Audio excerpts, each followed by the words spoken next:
Bonjour à toutes et à tous, nous nous retrouvons aujourd'hui pour une nouvelle vidéo, mais cette fois-ci dans un domaine assez spécial. On est avec un kiné du sport, Monsieur Thibaut Moignet. Comment ça va?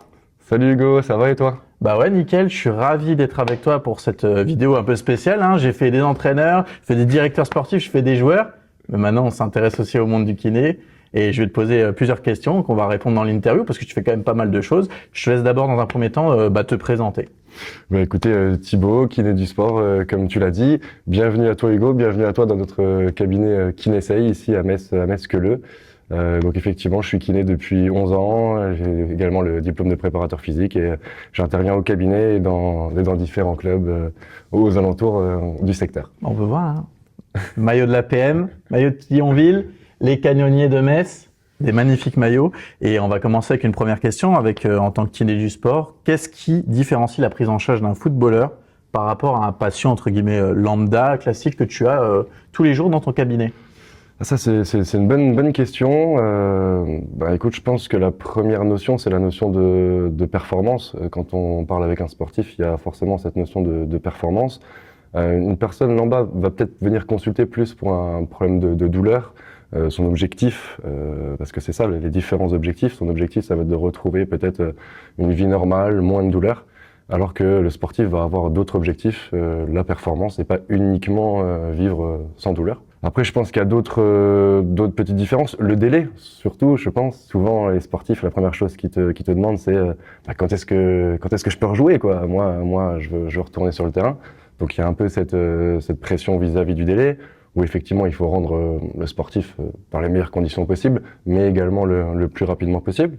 Après, je dirais qu'il y a un autre élément aussi, c'est peut-être les outils qu'on va utiliser en termes de soins. Voilà, par exemple, on peut utiliser des crochets, des ventouses, des aiguilles, qu'on pourrait aussi utiliser chez des patients normaux ou lambda, mais qu'on va peut-être un peu plus tendance à favoriser sur ce type de pathologie-là, sur ce type de patient-là, et qui a aussi parfois même un effet de mode finalement.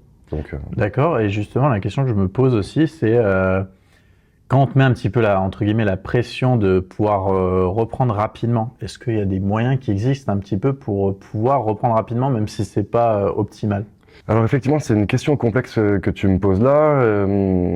Effectivement, le but, la clé de notre travail, c'est de rendre le sportif au moins aussi performant qu'avant, voire même plus. D'ailleurs, je dis souvent que souvent quand le joueur est blessé, il est aux arrêts et c'est peut-être l'occasion d'ailleurs de développer d'autres qualités physiques ou des qualités physiques qu'il n'a pas développées par le passé ou qu'il avait peut-être des carences. Donc c'est l'occasion de développer ce genre de choses. Après, effectivement, il y a quand même malheureusement un délai de cicatrisation du corps quand même qu'il faut respecter. Et effectivement, nous, on met en place toutes les techniques, que ce soit les techniques manuelles, des massages, les outils que je viens de citer, mais également des exercices qui vont rendre les capacités aux patients. Et donc, la meilleure chose à faire, c'est de suivre effectivement cette optimisation et cette progressivité dans les exercices pour lui rendre la meilleure fonction possible. Ok. Comment tu t'adaptes un peu avec ton travail du coup dans le cabinet? Tu travailles avec l'APM, tu travailles avec Thionville. Comment tu arrives à t'adapter? Alors, explique-nous un peu ton calendrier quotidien, hebdomadaire, à mon avis, parce que ça doit être cardio à mon avis. Écoute, c'est assez chargé. Effectivement, je suis au cabinet tous les jours, 4 jours et demi par semaine. Je suis un soir par semaine au stade directement de l'APM pour faire des soins. Je fais effectivement les matchs à domicile de Thionville, quelquefois à l'extérieur quand il y a des déplacements, mais principalement à domicile.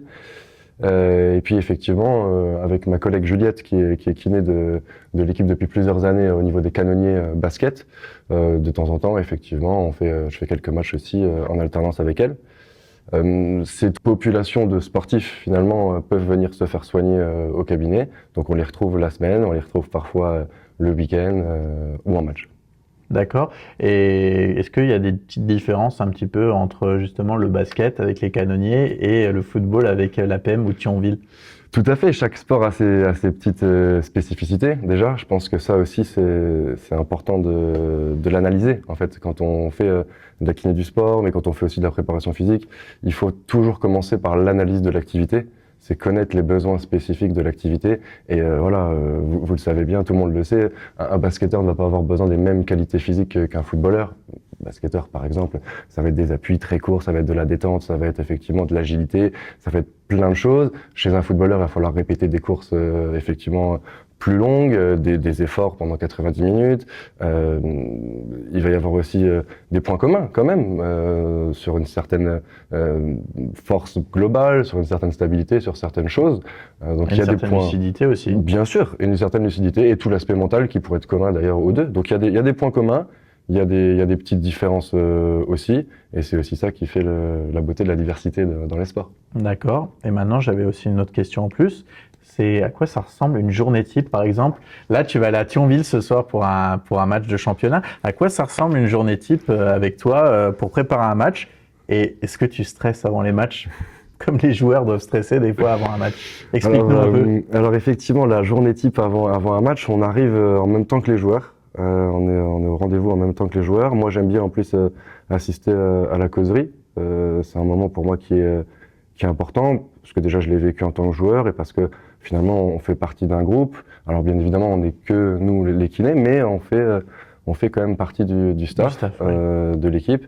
Et donc ça permet aussi une certaine cohésion dans le groupe. Et puis après, juste après cette causerie, on enchaîne effectivement avec tout ce qui est préparation du match.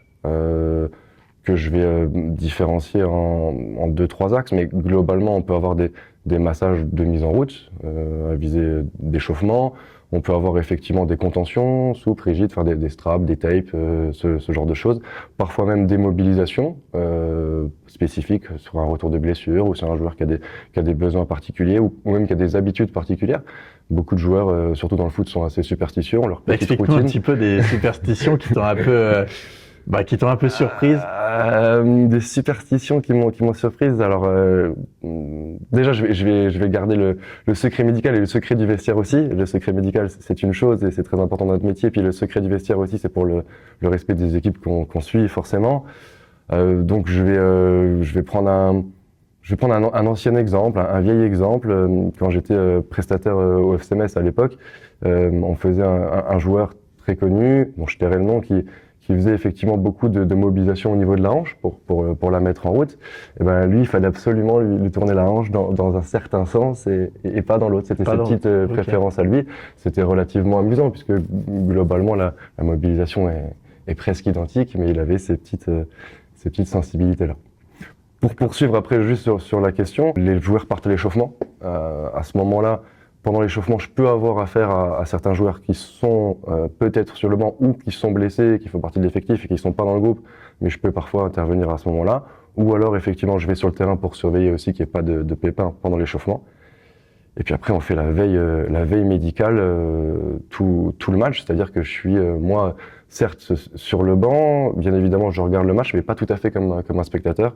Je suis quand même attentif aux petits pépins qui pourraient arriver, aux blessures qui pourraient arriver, et comment intervenir le mieux, le plus tôt possible, en essayant de comprendre ce qui a pu se passer sur le terrain. Donc c'est vrai que des fois, on fait attention à des détails que les gens ne voient pas forcément. Mais quand tu vois des choses impressionnantes, je donne un exemple. Quelqu'un se fait les ligaments croisés. Est-ce que sur le coup, on peut pas savoir directement qu'il s'est fait les ligaments croisés, même s'il y a des signes, est-ce que ça te stresse un petit peu d'intervenir sur des choses un peu plus compliquées? Alors effectivement, c'est toujours Parce que tu es un peu dans l'incertitude quand tu y vas. Bien sûr. On m'appelle, moi je rentre sur le terrain, tu sais pas forcément encore tout ce qui s'est passé, tu as peut-être vu certaines choses, peut-être pas tout vu, tu sais pas encore comment le joueur va réagir, donc bien évidemment que ça peut être relativement stressant, mais en même temps, on est là pour ça, c'est justement là que notre boulot commence et c'est là qu'on doit être bon, donc stressant, pas vraiment, il faut surtout être sûr de soi et effectivement rentrer sur le terrain et essayer d'aider le joueur au mieux. Là par exemple, tu vois, tu voulais une autre anecdote et tu parles de ligaments croisés, il y avait un joueur de très bon niveau aussi qui se fait mal au genou la saison dernière. Je rentre sur le terrain, pour lui c'était la catastrophe, il hurlait, il pensait que ça avait tourné, ça avait craqué, ça avait pété et puis en fait je lui dis écoute, rassure-toi, et c'est là justement que nous faut pas être stressé, parce que si moi je suis stressé, le joueur il va stresser encore plus. Souvent c'est lui d'ailleurs le plus stressé. Donc la première chose à faire c'est lui dire écoute, on essaye d'évaluer, on regarde, On essaye potentiellement de le relever. Là, on voit qu'il se relève, il marche, je dis vas-y, marche dessus, et au final, il se rend compte qu'il fait 2-3 pas, ça va mieux. Et là, justement, il y a aussi cet aspect psychologique, mental, en disant bon, allez, là, ça a l'air d'aller. Bon, bien évidemment, j'avais quand même checké les éléments du genou, de l'articulation avant de le remettre debout. Et effectivement, finalement, il a continué le match, il l'a fini. Et pour la petite histoire, à la fin du match, il vient me voir et il me dit putain, moi, j'étais persuadé que c'était mort et finalement, ça l'a fait et c'est tant mieux comme ça. On peut savoir le nom du joueur, on peut pas. On peut pas savoir le nom du joueur. Savoir. Je suis désolé, je respecte toujours ces éléments-là. Et après le match, il se passe quoi? Et après le match, effectivement, c'est la dernière étape. Dans le étape. vestiaire, tu vas célébrer la victoire ou non, on n'a pas le temps? Alors, bien évidemment, quand l'équipe gagne, on reste effectivement acteur et membre du staff. Donc, bien évidemment qu'on félicite les joueurs s'il y a victoire. Bien évidemment qu'on est dégoûté et qu'on passe une mauvaise soirée s'il y a défaite. Mais effectivement, encore une fois, il faut déjà rester concentré sur son rôle. Et moi, le rôle à la fin du match, c'est de faire le point sur les blessures et sur tout ce qui a pu se passer pendant le match, les petits pépins, les blessures, et puis après faire effectivement un compte rendu de tout ça. Alors peut-être prodiguer les premiers soins déjà directement, puis effectivement bilanter et transmettre les informations au staff. Et ça, je rebondis, du coup, j'ai oublié de le dire lors de la première question, mais c'est ce qui différencie aussi quand tu prends en charge les sportifs, c'est le travail en équipe, finalement. Parce que t'es un maillon de toute l'équipe, de tout le staff, et il faut échanger avec les personnes en question. Donc là, en l'occurrence, ça peut être l'entraîneur, Julien François, Rémi, au niveau de Thionville, le préparateur physique aussi, Samuel Robard, que je salue d'ailleurs, avec qui on échange beaucoup et qui effectivement est très important aussi. Le médecin du club, alors en l'occurrence au niveau de l'APM et de Thionville, c'est le même, c'est Bertrand Risser, le médecin, qui est certainement la référence dans le foot dans la région. Et donc effectivement, c'est aussi ça, c'est communiquer avec eux pour faire ensuite la prise en charge potentielle d'une visite chez le médecin et de la suite des soins pour envisager les choses ensemble. Donc voilà, le travail en équipe est important dans tous ces aspects-là. Alors maintenant, on va rebondir sur un autre sujet. Tu as été préparateur au FC Metz, préparateur physique, et tu as été également au Racing Luxembourg. Et du coup, ces expériences, ça t'a apporté quoi ça t'a apporté une vision différente dans la prévention des blessures. Alors effectivement, pour être tout à fait exact, j'ai fait le diplôme universitaire de préparateur physique au Centre d'expertise et de la performance à Dijon. Au FC Metz, j'étais uniquement en stage pour le côté préparateur physique, avec Hugo Cabouret, que je salue d'ailleurs, qui a ouvert une structure de cryothérapie et de coaching à Metz qui est très intéressante aussi. Donc j'étais uniquement à ce moment-là stagiaire au FC Metz, puis effectivement j'ai travaillé au Racing Luxembourg où j'ai pu faire une superbe expérience, la Conference League. C'est d'ailleurs là que j'ai rencontré Ilyes Adadji que j'ai retrouvé également à Thionville. Ouais, le directeur sportif de l'US Thionville. Le directeur sportif de l'USTL, tout à fait. Et ça m'a apporté effectivement une vision complète. Là, si c'est une question assez dense, assez large, je vais essayer d'y répondre de façon assez concise, mais souvent on sépare un petit peu le côté kiné rééducation du côté préparation physique. Dans un retour de blessure, on sait effectivement qu'il s'agit plutôt d'un continuum où finalement il va y avoir beaucoup de soins au départ, puis de plus en plus d'exercices, puis après un retour terrain. Alors effectivement, selon le niveau du joueur, selon la structure, il y a plus ou moins de possibilités où il y a des variantes entre ce retour terrain, voilà, mais effectivement, ça m'a apporté beaucoup d'informations sur la prévention des blessures, oui, mais aussi sur le développement des qualités physiques. La préparation physique, la définition, c'est comment optimiser les qualités physiques. Chose qu'on aborde en kiné, mais qu'on développe un petit peu moins quand même que lors du diplôme de préparateur physique. Et donc effectivement, les deux se recoupent. C'est pour ça que moi je voulais effectivement faire ça, c'est avoir vraiment les capacités de connaître déjà et possiblement de gérer de A à Z le retour de blessure sur un joueur de foot ou sur un sportif de façon générale. Ok, et le diplôme de préparateur physique, c'est des épreuves écrites, c'est des épreuves orales? Comment ça se passe? Il y a de tout. Ou il y a de la pratique aussi? Bien évidemment, il y a de tout. Il y a des épreuves écrites, il y a un mémoire, une thèse à faire de nombreuses pages, il y a un stage à faire, une mise en pratique à faire. C'était quoi ton thème de mémoire? Alors moi, mon thème de mémoire, c'était j'ai la chance de pouvoir faire l'analyse des données GPS entre une équipe professionnelle et une équipe amateur. Et donc en fait, à l'époque, c'était en 2018-2019, il n'y avait pas encore, les clubs amateurs n'étaient pas encore tous équipés, quasiment aucune d'ailleurs était équipée de ceintures cardio GPS. Et moi, j'ai pu emprunter ce matériel-là au FCMS grâce à Hugo Cabouret et j'ai pu les mettre sur le torse des joueurs de l'APM, y compris moi parce que du coup je jouais à ce moment-là. Et on a pu en fait analyser les différences entre les distances totales parcourues, les courses à haute intensité, les sprints, les déplacements sur le terrain, etc. Enfin, toutes les données, à la fois fréquence cardiaque et GPS, que peuvent offrir ces ceintures. D'accord, et ensuite, du coup, tu as pu les analyser et en parler à travers ton mémoire, du coup. Tout à fait, exactement. Le mémoire, c'était l'analyse et la comparaison de ces données-là. Et à l'APM, ils s'en sont servis aussi? Bien sûr, alors c'est vrai qu'à cette époque-là, c'était, comme je disais, très rare, donc ils en étaient assez friands. Déjà, tout joueur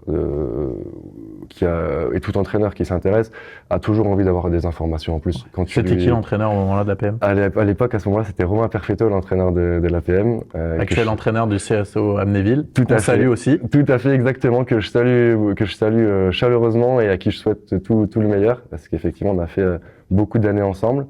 Et effectivement, même lui était très friand de ça, parce que ça te donne déjà des informations. Tu aimes savoir ce que tu fais dans le match, ce qui se passe, tu aimes savoir, c'est bête, mais qui court le plus vite peut-être.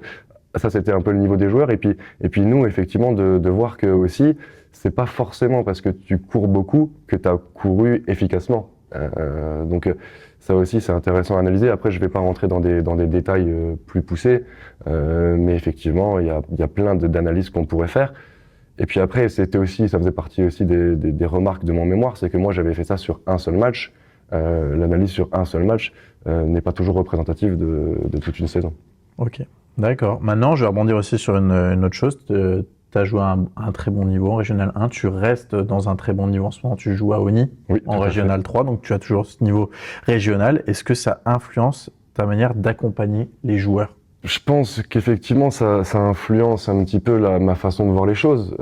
Déjà, quand tu as un joueur de foot qui arrive au cabinet, forcément, déjà, ça fait toujours plaisir, parce que le foot, c'est une passion, parce que j'ai fait kiné ce métier-là, certainement par passion aussi, par amour du sport et par amour du foot. Donc forcément, ça change un petit peu les choses dès le début. Et puis, je pense aussi que on parle le même langage. Un patient qui parle avec quelqu'un qui a déjà joué au foot, forcément c'est plus naturel pour lui. Alors là, à l'heure actuelle, effectivement, quand je traite certains joueurs de l'APM ou de Thionville, moi j'ai pas eu leur carrière, j'ai pas eu leur niveau non plus, je sais rester à ma place. Bon, certes, j'ai une centaine de matchs en Régional 1, mais voilà, quand on voit ce genre de Formule 1 presque, j'ai envie de dire, ou de talent en est, c'est toujours plaisant aussi. Donc c'est aussi un plaisir pour moi de ce côté-là, d'avoir la chance de m'occuper de joueurs quand même de qualité. Et puis même si c'est des joueurs de niveau inférieur, c'est toujours un plaisir de partager la même passion. Et surtout, ce qui nous rend infiniment heureux, nous les kinés, c'est quand finalement le joueur qui vient avec un problème, avec une blessure, il revient te voir en te disant merci ou en étant content avec le sourire, en disant voilà, j'ai repris, j'ai bien repris, j'ai rejoué, j'ai gagné, j'ai marqué, j'ai arrêté des buts, c'est tout ça. C'est grâce à toi, voilà. Alors, si, ça fait en partie grâce à toi. Tout à fait, en partie. Alors nous, on reste encore une fois qu'à notre niveau. Moi, je peux pas tout faire à la place des patients. On est juste là pour les aider et les conseiller. Et c'est important qu'ils comprennent qu'ils sont acteurs de leur éducation aussi. Mais effectivement, c'est bien de pouvoir les aider. C'est le moteur de notre métier. D'accord. Est-ce que tu as quelques noms de joueurs vraiment qui ont une très grosse carrière que tu as eu la fierté de pouvoir t'occuper, ou ça aussi tu peux pas nous le dire? Alors non. Tu n'es pas obligé de nous dire pourquoi ils sont venus, juste voilà, est-ce que tu peux nous donner des noms? Ça, je peux dire. Bah écoute, là dernièrement, pas plus tard que la semaine dernière, c'est pas du football, mais j'ai la chance de m'occuper de l'équipe d'athlétisme hollandaise qui sont venus pour le meeting. Donc notamment, j'ai pu faire des soins avec Femke Bol quand même, qui est championne olympique, multiple championne olympique, plusieurs fois athlète de l'année, recordman en salle du 400 mètres. De tous les temps, donc c'est assez gros quand même. Après, effectivement, j'ai la chance d'avoir des anciens joueurs professionnels, des gros noms, même parfois j'ai eu la chance, ça n'a rien à voir, mais des gens de la télé aussi, c'était assez amusant.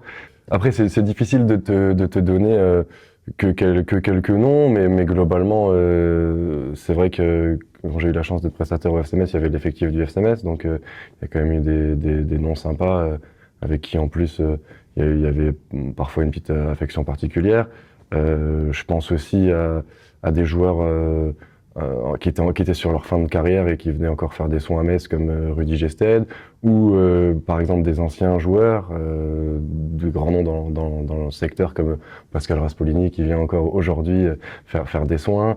Voilà, je pourrais en citer plein. Je peux pas voilà te faire un classement ou te dire qui sont les plus gros, mais il y en a beaucoup et je les salue tous d'ailleurs et je leur remercie encore pour leur confiance. D'accord. Maintenant, je vais te poser une autre question, c'est quelles sont les blessures, les plus fréquentes au foot et est-ce qu'il y a des manières efficaces de pouvoir les anticiper? Alors, il y a plusieurs types de blessures au football. Dans la littérature scientifique, il y a quand même quelque chose qui revient beaucoup, c'est les lésions musculaires, principalement d'ailleurs les ischio-jambiers, qui sont liées justement à l'analyse de l'activité, ce qu'on disait tout à l'heure, les sprints, les changements de direction, etc. On va aussi avoir les lésions articulaires, genoux, chevilles principalement, un petit peu la hanche, et parfois tout ce qui va être surutilisation, tendinite.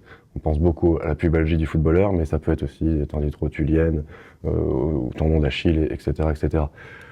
Il y a beaucoup d'aspects sur lesquels on peut travailler pour effectivement faire de la prévention, mais on va d'abord rappeler le plus important, et ça, si je peux passer un message, franchement, il est important celui-là, c'est qu'il y a quand même 3 piliers fondamentaux, le sommeil, l'alimentation, l'hydratation, et je vais même rajouter le contexte psychosocial, le contexte mental, psychologique du joueur, qui est quand même très très important. Bien évidemment, nous, on peut avoir un impact sur d'autres facteurs, le renforcement musculaire principalement, la mobilité, des exercices spécifiques qui travaillent certaines qualités musculaires ou tissulaires pour réparer certaines choses, pour optimiser d'autres choses.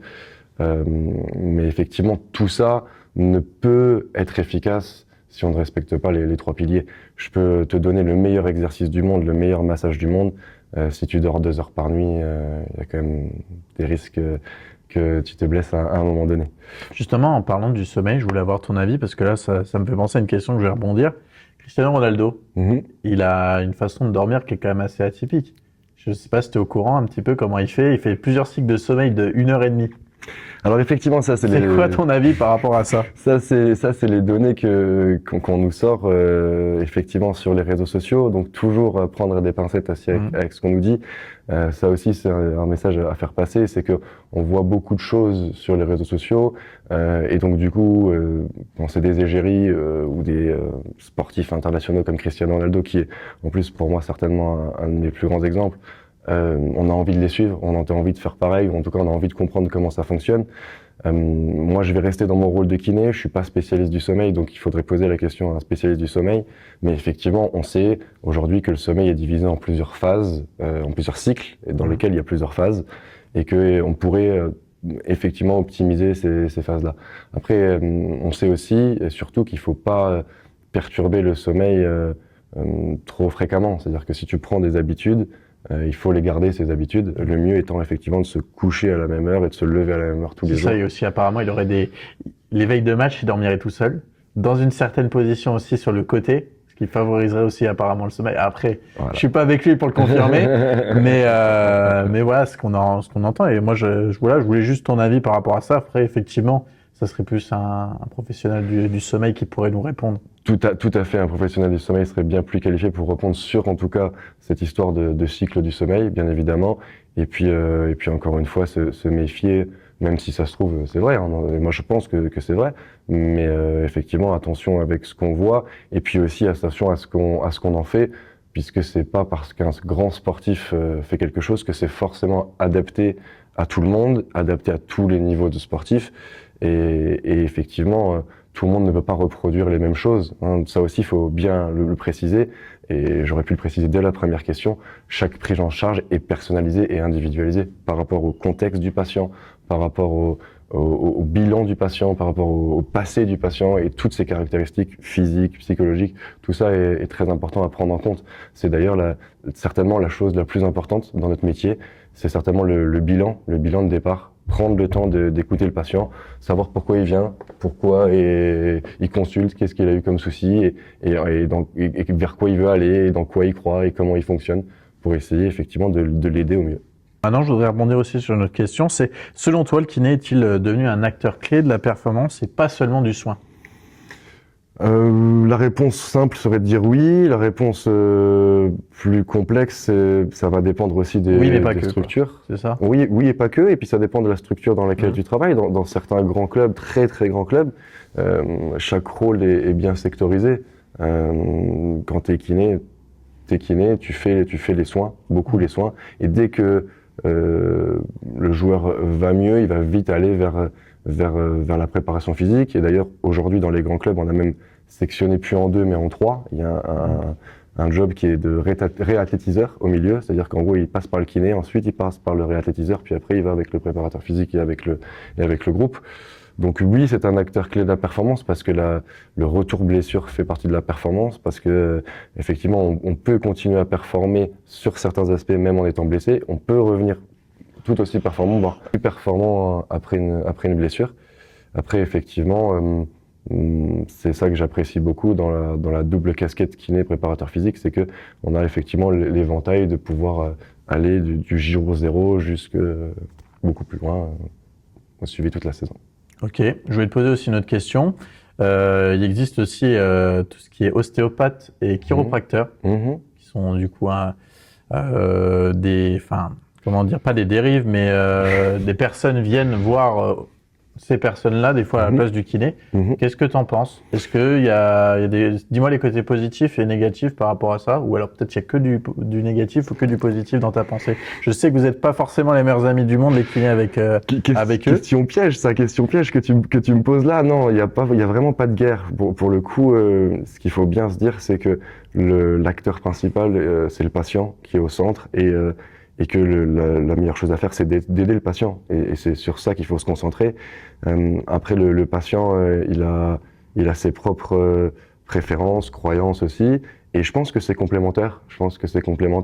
La chiropraxie, l'ostéopathie et même peut-être certaines médecines alternatives, médecines douces, qu'on pourrait considérer comme sectaires ou effectivement parallèles, peuvent être utiles. L'important, c'est le bien-être du joueur, encore une fois, le bien-être physique et le bien-être mental. Si un joueur, parmi notamment ses croyances, parmi sa superstition, parmi ses préférences, il a quelques habitudes, il faut lui laisser aussi. Alors après, il faut pas non plus rentrer dans des excès, il faut pas raconter n'importe quoi aux gens, il faut pas les laisser croire des choses infondées, mais je pense que la vérité se trouverait au milieu de tout ça. Je pense pas que ni l'ostéopathie ni la kiné serait miraculeuse uniquement, mais que si on ressente le sujet, la prise en charge du patient est importante et il faut pas oublier que le patient, c'est sa santé qu'on soigne, donc on est là pour lui, on est là pour l'aider, quels que soient les moyens, mais le patient doit aussi comprendre, ou le joueur, ou le sportif doit aussi comprendre que c'est aussi à lui de travailler, quoi. C'est-à-dire que s'il a des points faibles, s'il a des blessures, il a peut-être des choses à travailler, et c'est lui l'acteur principal de sa santé. Il faut pas qu'il aille chercher des réponses chez quelqu'un d'autre uniquement, il faut aussi se poser les questions en soi-même. Bien que je passe mes journées à les aider, hein, bien sûr, mais il faut aussi les sensibiliser à ça. Ok, et puis j'avais une dernière question, c'est comment tu sais quand un joueur, après qu'il s'est fait une blessure, il est réellement prêt à reprendre sans risque de rechute? Sans qu'il te mette une pression, parce qu'il a envie de reprendre vite sa compétition, ou qu'il est en mode tranquille, ça veut dire qu'il n'a pas forcément de temps où il a envie de reprendre l'activité. Comment tu sais, toi, sans qu'il te pose la question, je pense que tu peux commencer à reprendre et il y a potentiellement, pas 100%, mais un bon 95% de risque qu'il n'y ait pas de rechute? Alors ça, c'est une super question, c'est ma question préférée, c'est même ce qu'il y a certainement de plus passionnant. Aujourd'hui, on sait que dans la littérature scientifique, il existe tout un tas de tests qui permettent de réduire drastiquement le risque de récidive sur une blessure. Bien évidemment, le risque zéro n'existera jamais. on peut le diminuer, mais le risque zéro n'existera jamais. Et donc, on a tout un tas de tests qu'on met en place et qu'on valide les uns après les autres pour effectivement s'assurer que le sportif peut reprendre. Alors, est-ce que tous ces tests sont toujours tout de suite au vert pour pouvoir reprendre? Je pense que pareil, la réponse est un continuum, c'est-à-dire que moi, par exemple, j'aime bien quand mes sportifs retournent déjà un petit peu sur le terrain, par exemple au foot. Est-ce qu'on peut prendre un exemple de test? Moi qui ai une entorse de la cheville. Tout à fait. Tu veux qu'on le fasse? Il y a tout qui est là, hein, si tu veux. On a tout le matériel. Non, on va pas le faire, mais au niveau de moi, j'ai une entorse de la cheville qui était à un stade assez haut. Quel test tu peux me faire pour savoir si je suis apte à reprendre Alors effectivement, il existe des tests dans la littérature. Dans la cheville, celui qui est connu, c'est Ankle Go, qui recoupe 4 tests, un exercice d'équilibre, un exercice qui vérifie la mobilité, un exercice qui vérifie aussi tes sauts et ta vitesse de déplacement, par exemple. Nous ici, à Kinesail, on a la chance, grâce à mes collègues, et je les remercie, d'avoir en plus du matériel vraiment d'évaluation assez poussé, des dynamomètres qui me permettent de mesurer la force des muscles en question, sur ta cheville, etc. On a également des plateformes de force qui permettent de te mesurer ton équilibre, mais également ta détente, etc. Et puis on a effectivement aussi un tapis qui permet de mesurer aussi des sauts où tout est indiqué dessus. Exemple tout bête, on regarderait par exemple si tu sautes aussi loin sur ta cheville droite que sur ta cheville gauche. Et si on voit que sur ta cheville droite, tu arrives à sauter à 1m50 alors que sur ta cheville gauche, tu sautes qu'à 1m10, la différence est bien trop importante pour effectivement te dire que tu as récupéré les fonctions et donc t'autoriser un retour de terrain sans risque. Souvent, on essaye d'avoir effectivement des valeurs en dessous de, selon les littératures, en dessous de 15%, de 10% ou de 5% de différence entre les deux côtés, sur un test de force, sur un test de détente. Et effectivement, à partir de là, on autorise au moins un retour terrain, c'est-à-dire retourner sur le terrain, déjà courir sur le terrain, toucher un petit peu la balle si on parle de foot, ou effectivement faire effectivement des shoots quand on parle de basket par exemple. Puis au fur et à mesure, ça aussi, c'est important à comprendre, c'est qu'il y a une partie qui est vraiment sur le terrain et c'est là que le préparateur physique a toute son importance. C'est effectivement comprendre aussi qu'entre le moment où on peut courir et sauter et le moment où on peut jouer un match en compétition, il reste encore plein d'étapes. Souvent les gens viennent chez le kiné, ils courent un petit peu chez le kiné, ils ont fait 2-3 sauts, hop c'est bon, le week-end ils s'imaginent qu'ils peuvent jouer où ils jouent, et là malheureusement il y a encore plein d'étapes à valider. Donc c'est là que le travail est important, toucher la balle tout seul, intégrer le groupe que sur des jeux réduits une partie du temps, travailler en tant que joker, puis après jouer un match peut-être en équipe réserve ou en match amical, jouer que 45 minutes et puis augmenter progressivement. Et il y a un autre aspect très important aussi et qu'on a évoqué tout à l'heure, c'est l'aspect psychologique. Dans les tests, il y a des questionnaires pour la cheville, mais surtout d'ailleurs pour les ligaments croisés que tu évoquais tout à l'heure, il y a des tests psychologiques, des questionnaires pour savoir aussi si toi, tu te sens en confiance de reprendre après une blessure. Parce que tu peux avoir le patient qui a une confiance incroyable, qui dit « je peux jouer », alors que ces tests, ils sont catastrophiques. Mais on peut aussi avoir l'inverse. C'est-à-dire que j'ai des patients, leurs tests sont vraiment bien. Je leur dis « allez, on pourrait y aller là, on pourrait un peu reprendre ». Mais eux, dans leur tête, ils n'ont pas confiance. Ils pensent que l'articulation va pas tenir, ou ils ont un peu peur. Moi, je pense que je suis dans cette deuxième catégorie, un peu peur. Eh ben, écoute, c'est aussi notre rôle, nous, en tant que kiné, de redonner confiance en faisant des exercices qui redonnent confiance et en rassurant le patient et en le poussant aussi un petit peu à aller à l'entraînement ou à toucher un peu le ballon, peut-être tout seul, et justement de lui proposer des choses qui vont le mettre en confiance progressivement. Bah, écoute, merci beaucoup Thibaut, ça m'a fait vraiment plaisir de faire cette interview et puis à la prochaine. Merci à toi Hugo. J'ai juste une petite question pour finir, enfin une petite remarque d'abord. Oui. Je voudrais te remercier de la part de tous les acteurs du football dans le secteur. Je pense que tout le monde est ravi d'avoir des retours sur les matchs, des retours vidéo, des interviews. Franchement, c'est super ce que tu fais. Moi, quand j'ai vu ta page la première fois, je me suis régalé et je pense honnêtement que très sincèrement que ça va continuer à marcher pour toi et que ça va encore augmenter. Donc, si je peux me permettre une petite question, on change les rôles. Qu'est-ce qu'on peut te souhaiter pour la suite? Bah, écoute, encore plus de projets. Je pense, plein de choses à découvrir. Moi, vraiment, j'ai hâte de pouvoir faire plusieurs choses. Moi, j'adore commenter.